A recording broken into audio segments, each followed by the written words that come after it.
आज के इस वीडियो में हम 460 करोड़ साल का इतिहास समेटने जा रहे हैं सिर्फ 30 मिनट में। हाँ, आपने सही सुना। हम शुरू करेंगे पृथ्वी के जन्म से, देखेंगे कैसे आग, लावा और टकरावों से बनी हमारी ये दुनिया। फिर आएंगे डायनासोर और उनका रहस्यमय अंत। इसके बाद शुरू होगी स्तनधारी जीवों की कहानी, छोटे छोटे मैमल्स से होते हुए आदि मानव की पहली झलक तक, फिर होमो सेपियंस और उनका लंबा सफर अफ्रीका से लेकर पूरी दुनिया तक। और अंत में हम पहुँचेंगे सिंधु घाटी की गोद में, जहाँ छिपा है एक ऐसा रहस्य जो आज भी दुनिया के लिए अनसुलझा है। अगर आप ऐसी रोचक और रिसर्च की हुई डॉक्यूमेंट्री पसंद करते हैं तो चैनल को सब्सक्राइब जरूर करिए, क्योंकि ऐसी डॉक्यूमेंट्री बनाने में हमें घंटों मेहनत और रिसर्च करनी पड़ती है। 150 करोड़ साल पहले की पृथ्वी पर, एक ऐसी दुनिया में जहां जीवन का नामो निशान भी नहीं था, एक ऐसी धरती जो बिल्कुल अलग थी, आज से बिल्कुल परे।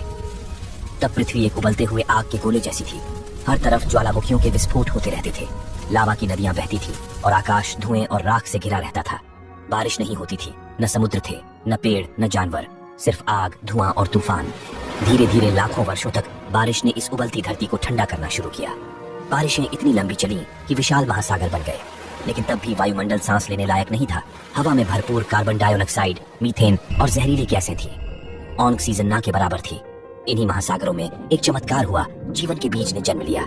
छोटे छोटे जीव, माइक्रो ऑर्गेनिजम्स पानी में तैरने लगे। से कुछ जैसे साइनोबैक्टीरिया धीरे धीरे वातावरण में ऑक्सीजन छोड़ने लगे। यही वो बदलाव था जिसने पृथ्वी का चेहरा बदल दिया। ऑक्सीजन बढ़ने लगी, जीवन जटिल होने लगा, पेड़ पौधे उगने लगे, विशाल जंगल बने और वातावरण रहने लायक बना। और फिर लाखों वर्षों के बाद एक ऐसा समय आया जब पृथ्वी तैयार थी उन महाकाय जीवों के स्वागत के लिए, जिन्हें आज हम डायनासोर के नाम से जानते हैं। करीब 23 करोड़ साल पहले ट्रायसिक काल में धरती पर पहले डायनासोर प्रकट हुए। ये शुरुआत में बहुत छोटे थे, कुछ लोमड़ी जितने छोटे। ये तेजी से दौड़ सकते थे और शिकार भी कर सकते थे। धीरे धीरे लाखों सालों में प्रकृति ने इन्हें आकार, शक्ति और विविधता में ढालना शुरू किया। कुछ डायनासोर घास खाने वाले बने जो विशालकाय शरीर लेकर चलते थे, तो कुछ शिकारी बने तेज पंजे और धारदार दांतों के साथ। जैसे जैसे समय बीतता गया, डायनासोरों की दुनिया फैलती चली गई। जंगलों से लेकर मैदानों तक, झीलों से लेकर पहाड़ों तक, हर जगह इनका राज फैलने लगा। इन्हें भोजन चाहिए था, जगह चाहिए थी और शक्ति चाहिए थी, और प्रकृति ने उन्हें वह सब दिया जो उन्हें शासक बनने के लिए चाहिए था। दोस्तों, अब आता है कहानी में बहुत बड़ा ट्विस्ट। धीरे धीरे डायनासोर पृथ्वी के सबसे शक्तिशाली जीव बन गए, जैसे आज के समय में इंसानों का वर्चस्व है। लेकिन यह तो अभी बस शुरुआत थी, क्योंकि आगे आने वाले युगों में इन जीवों का आकार, ताकत और रहस्यमयता और भी बढ़ने वाली थी। धरती पर जीवन तेजी से बदल रहा था। छोटे छोटे डायनासोर अब विशालकाय आकार लेने लगे थे। पेड़ पौधे भी जंगलों में ऊंचाई छू रहे थे, और डायनासोर वे धरती पर चलते हुए बादलों को छूने लगे थे। यह था विशालता का युग। जुरासिक काल में कुछ डायनासोरों ने अपने आकार से इतिहास रच दिया। इनमें सबसे प्रसिद्ध नामों में से एक था ब्रैकियोसॉरस। करीब 85 फीट लंबा और 40 टन से ज्यादा भारी, यह जीव एक चलते फिरते महल जैसा था। लेकिन रुकिए, जब हमें लगा कि ब्रैकियोसॉरस सबसे विशाल है, तभी धरती पर आया टाइटेनोसॉरस। इतना विशाल कि अगर वह एक मैदान पर लेट जाए तो पूरा फुटबॉल का मैदान उसके नीचे दब जाए। इन विशालकाय जीवों की गर्दनें इतनी लंबी थीं कि वे सीधे ऊंचे पेड़ों की सबसे ऊंची शाखाओं से खाना खा सकते थे, जैसे आज की दुनिया में कोई गगनचुंबी इमारत से फल तोड़ रहा हो।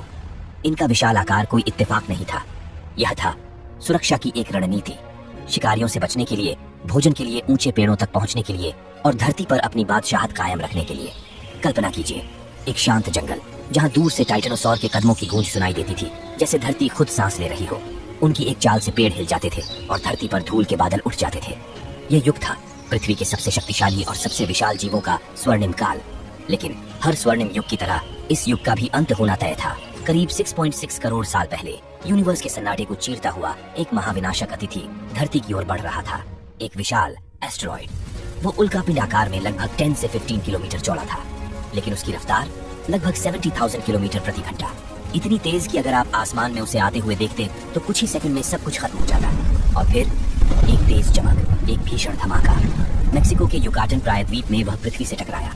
टकराते ही एक झटके में हजारों किलोमीटर तक की हर चीज जलकर राख हो गई। धरती कांपने लगी, सुनामी की लहरें हजारों फीट ऊंची उठी। जंगल, पहाड़, नदियां सब बेकाबू हो गए। जिन इलाकों में डायनासोर चहलकदमी करते थे, जहां नन्हे शावक अपने झुंडों के बीच खेलते थे, वो सारी दुनिया आग की लपटों में घिर गई। लाखों डायनासोर जो इस धरती के राजा थे, वो असहाय बनकर जलती धरती पर तड़पते रहे। कुछ डायनासोर एक पल में ही नष्ट हो गए, कुछ दूर के इलाकों में जिंदा बचे, लेकिन जल्द ही उन्हें भी भूख, अंधकार और ठंड ने घेर लिया। लपेड़ों से पत्तियां झड़ने लगीं, फूल मुरझा गए और वातावरण में महीनों तक धुआं और राख छाई रही। धूप धरती तक पहुंचनी बंद हो गई। धरती पर ऐसा सन्नाटा पसरा जैसे जीवन ने खुद को समेट लिया हो।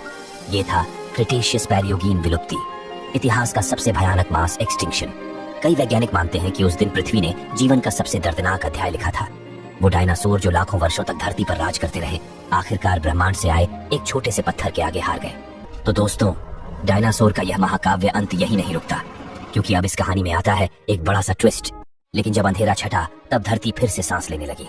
अब दुनिया एकदम अलग थी, ठंडी, शांत और विशाल शिकारी जीवों के बिना। अब मंच खाली था और यहीं से शुरू हुआ स्तनधारियों का युग, एज ऑफ मैमल्स। ये छोटे छोटे जीव चूहे जैसे रात में सक्रिय रहने वाले, गर्म खून वाले, अब खुले में आने लगे। धीरे धीरे वातावरण बदला, तापमान सामान्य हुआ और धरती पर फिर से हरियाली फैलने लगी। जलवायु ने इन नए जीवों को ढलने का मौका दिया। कोई पेड़ों पर चढ़ने लगा, कोई जमीन पर दौड़ने लगा। भोजन की तलाश में इनका आकार बढ़ने लगा।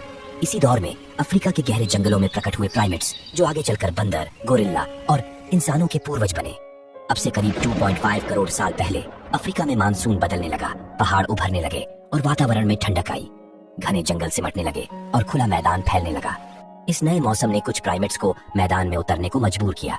पेड़ों पर चलने वाले जीव अब सीधे खड़े होकर 2 पैरों पर चलने लगे, और यही था बाइपेडल चलने का आरंभ, जो इंसानों की ओर पहला कदम था। आज से करीब 3 लाख साल पहले पूर्वी अफ्रीका के एक हिस्से में होमो सेपियंस नाम की एक अनोखी प्रजाति ने जन्म लिया। लेकिन ध्यान रखिए, ये कोई अकेली मानव प्रजाति नहीं थी। उस समय धरती पर कई इंसान जैसी प्रजातियां थीं, जैसे कि होमो इरेक्टस, जो अपराइट यानी सीधे खड़ा हो सकता था, या फिर होमो हैबिलिस, जो थोड़ा बहुत औजार बनाना जानता था। लेकिन इन सब में एक चीज सबसे अलग थी, होमो सेपियंस का दिमाग। इनका मस्तिष्क औरों से कहीं ज्यादा बड़ा था। सोचने, समझने और कल्पना करने की शक्ति बाकी सभी से तेज थी, और यही बात उन्हें धीरे धीरे सबसे ऊपर ले गई। इनके शरीर भी शिकार के लिए बने थे। तेज दौड़ सकते थे, हथियार थाम सकते थे और गर्मी सह सकते थे। हाथों की पकड़ मजबूत थी और आंखें तेज, क्योंकि उन्हें अपने आसपास के हर खतरे को पहचानना आता था। होमो सेपियंस तब जंगलों में रहते थे, गुफाओं में छिपते थे। उनके पास कोई स्थायी घर नहीं था। दिन भर भोजन की तलाश, रात को आग के पास ठंडी हवा से बचने की कोशिश, यही उनका जीवन था। वे झुंडों में रहते थे, छोटे छोटे समूहों में, जिनमें 10-20 लोग होते थे। ये झुंड एक परिवार की तरह होते थे, साथ चलना, साथ खाना, साथ लड़ना। हर सदस्य की अपनी भूमिका होती थी। कोई शिकार करता, कोई जड़ी बूटियां खोजता, तो कोई बच्चों को संभालता।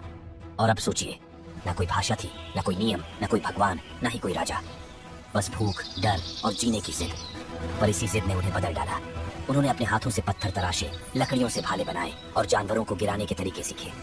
ये शुरुआत थी एक ऐसी यात्रा की जो उन्हें अफ्रीका से बाहर ले जाएगी और फिर धीरे धीरे पूरी धरती पर फैला देगी। होमो सेपियंस का जीवन उस समय पूरी तरह शिकारी और संग्राहक, हंटर गैदरर के रूप में था। उनका पेट भरने का एक ही तरीका था, या तो शिकार करो या जंगल से कुछ खोज कर खा लो। सुबह होती ही सबसे पहला काम यही होता, आज खाने को क्या मिलेगा। कोई झुंड हिरण के पीछे भागता, तो कोई झाड़ियों में बेर, जड़ें या जंगली फल खोजता। शिकार एक आसान काम नहीं था। जानवर तेज थे, जंगल घना था और हर पल मौत का डर साथ रहता। और फिर अगर खाना नहीं मिला तो भूख एक और रात काट लेती। कई बार 3-3 दिन बिना कुछ खाए ये लोग सिर्फ पानी पीकर जीते थे। महिलाएं और बच्चे अक्सर जड़ी बूटियां और फल इकट्ठा करते थे।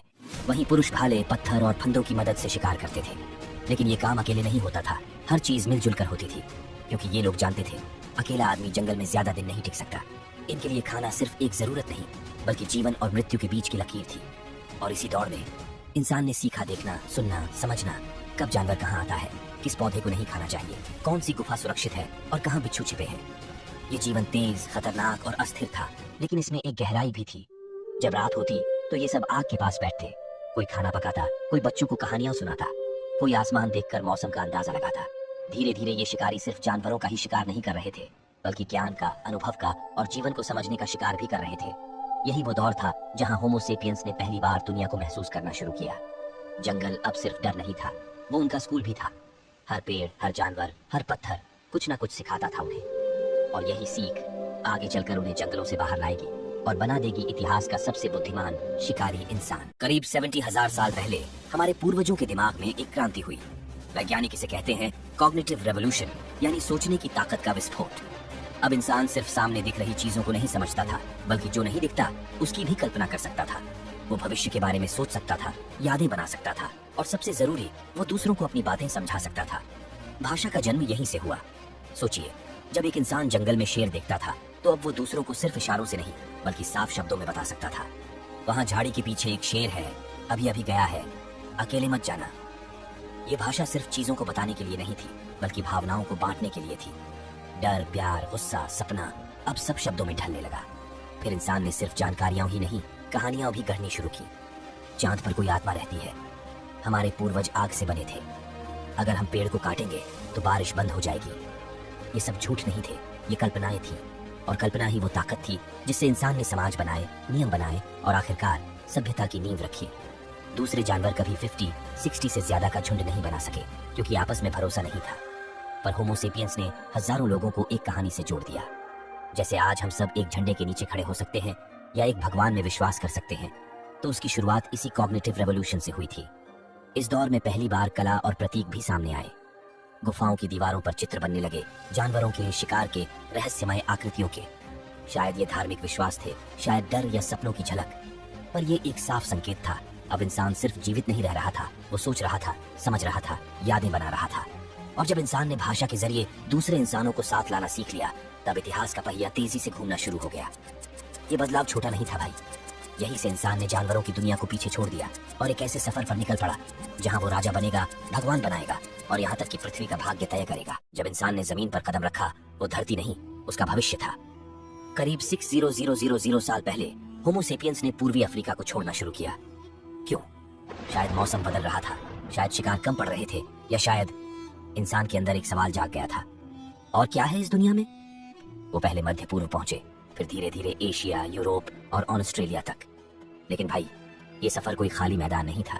हर जगह पहले से दूसरी मानव प्रजातियां मौजूद थी, जैसे नियांडरथॉल्स जो यूरोप में रहते थे और डेनिसोवान्स जो एशिया में पाए जाते थे। दोस्तों, इसकी चर्चा हम वीडियो के आगे पार्ट में करते हैं, लेकिन एक बात साफ थी, होमो सेपियंस सिर्फ ताकतवर नहीं थे, वो संगठित थे, चालाक थे और सोचने में तेज थे। उन्होंने साथ मिलकर योजनाएं बनाई, उन्होंने नए इलाकों में आग जलाई और उन्होंने वो जगहें बसाई जहां पहले कोई टिक नहीं सका था।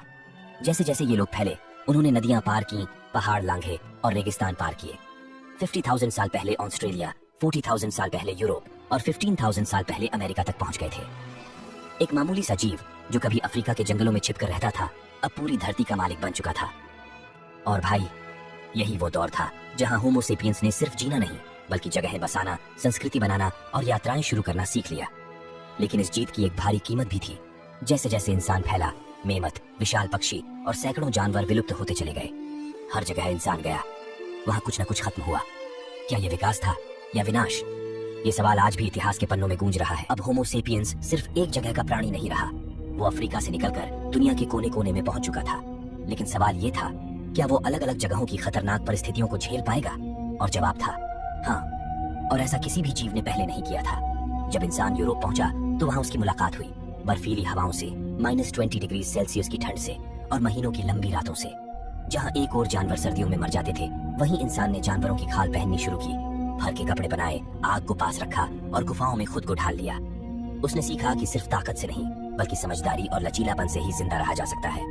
जब वो रेगिस्तान में पहुंचा, जहाँ न पानी था, न पेड़, न छांव, तो उसने छाया बनाना सीखा, कुएं खोदना सीखा और दिन में सोकर रात को चलना सीखा। हर इलाके ने उसे चुनौती दी और हर बार उसने खुद को बदला। अगर हम और जानवरों को देखें तो कोई जानवर ऐसी विविध जगहों में नहीं रह सकता, मगर होमो सेपियंस ने जंगल से लेकर ज्वालामुखी के पास तक, हिमालय से लेकर अमेजन तक हर जगह अपनी छाप छोड़ी। और सबसे दिलचस्प बात यह है भाई, ये सब उसने बिना किसी मशीन, बिना बिजली, बिना GPS, बिना नक्शे और बिना दवाओं के किया। ये थी इंसान की सबसे बड़ी ताकत, सहनशीलता और अनुकूलन। वो मौसम झेल सकता था, भूख सह सकता था, गर्मी और सर्दी के बीच खुद को ढाल सकता था। उसने भोजन बदल लिया, रहन सहन बदल लिया और कभी नहीं कहा मैं नहीं कर सकता। और भाई, यही वजह है कि आज अगर आप एक इंसान को आर्कटिक में बर्फ के बीच देखेंगे और दूसरा इंसान अफ्रीका के रेगिस्तान में, तो हैरान मत होइए, क्योंकि हम वो प्रजाति है जो हर जगह जिंदा रह सकती है, अगर दिल में जिंदा रहने की जिद हो तो। भाई, जब हमने पहली बार बात शुरू की थी, तब हमने कहा था होमो सेपियंस ने अफ्रीका में जन्म लिया और फिर धीरे धीरे वो वहां से बाहर निकले। अब जरा सोचिए, जब ये इंसान अफ्रीका से निकले और दुनिया की तरफ बढ़े, तो वो अकेले नहीं थे इस धरती पर। रास्ते में इन्हें कई और प्रजातियां मिली जो बिल्कुल इंसानों जैसी दिखती थी, पर थी कुछ अलग। इनमें सबसे बड़े नाम थे नियांडरथॉल्स और डेनिसोवान्स।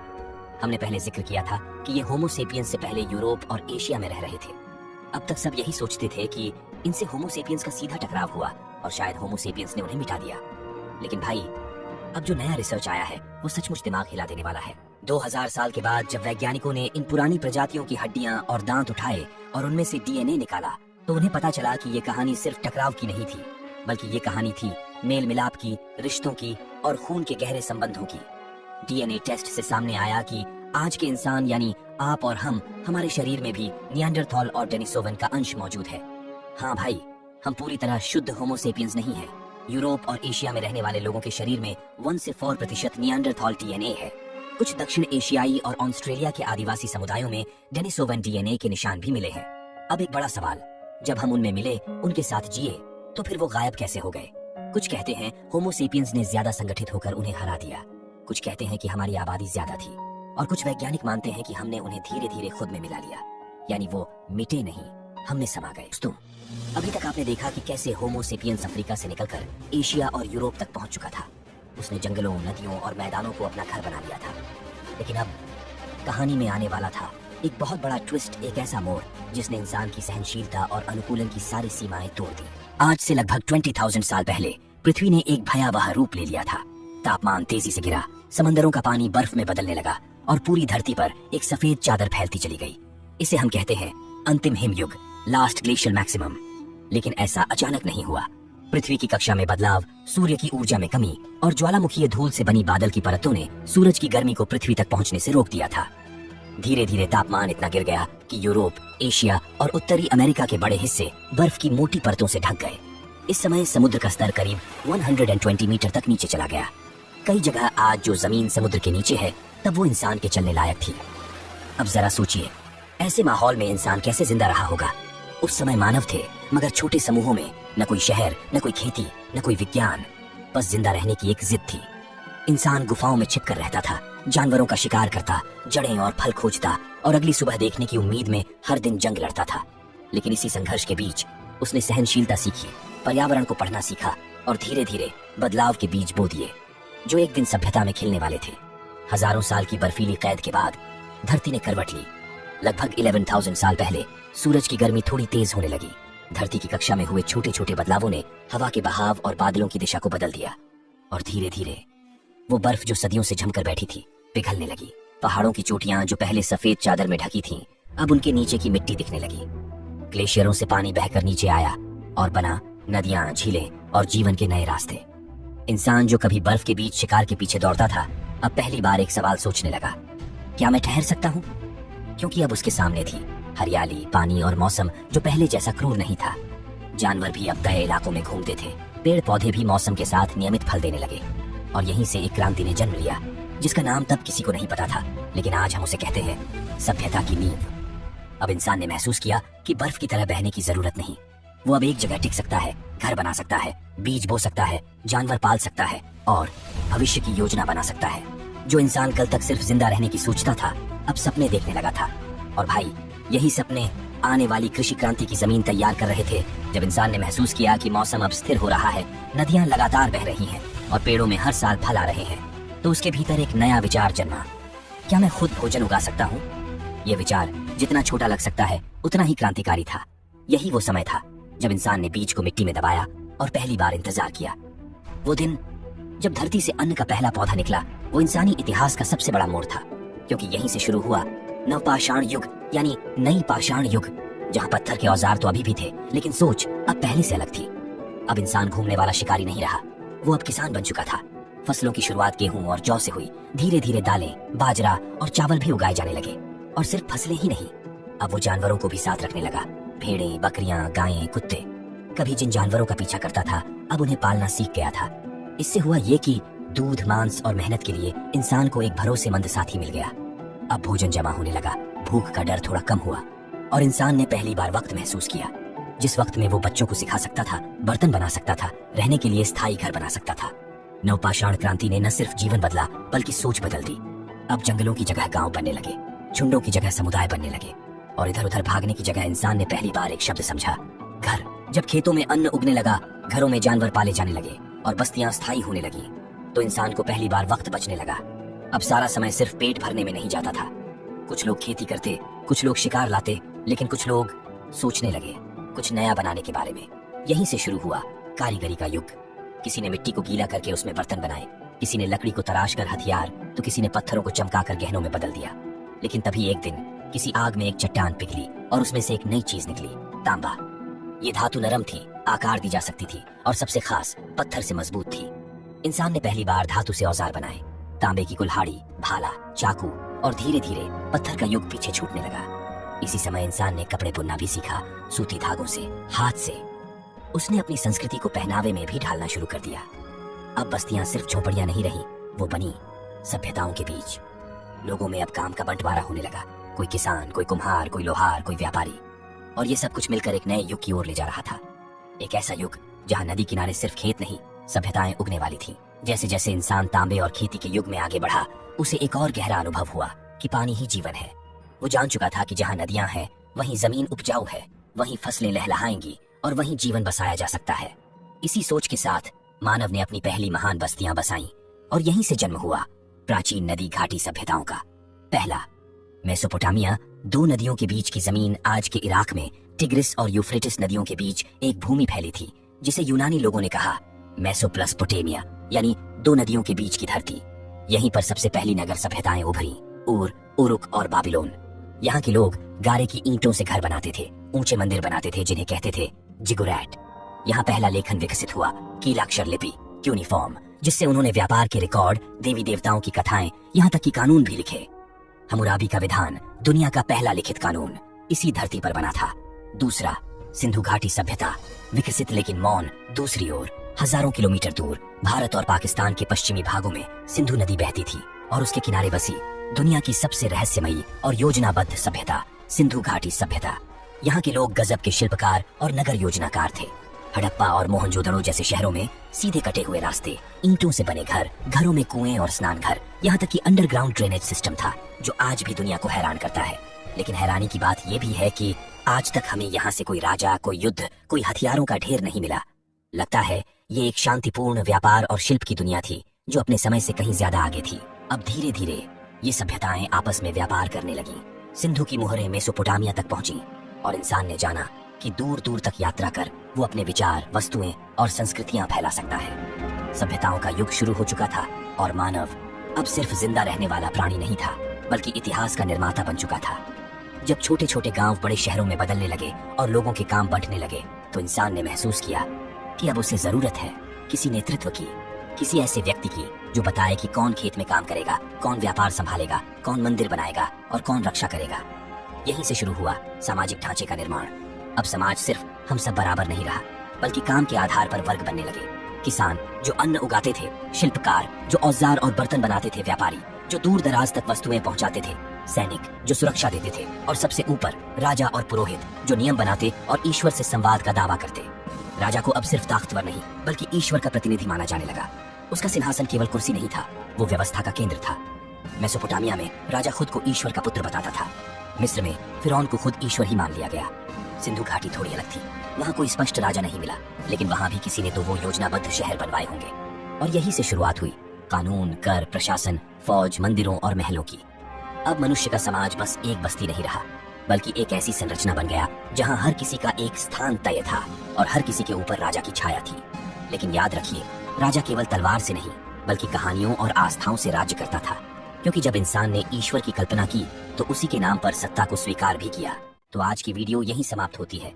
अगर आप इस हिस्से तक पहुंचे हैं, तो कमेंट में अपना नाम जरूर लिखें। जानकर अच्छा लगेगा कि हमारे साथ कौन कौन जुड़े रहे। साथ ही अगली वीडियो किस विषय पर होनी चाहिए, ये भी कमेंट में बताना न भूलें।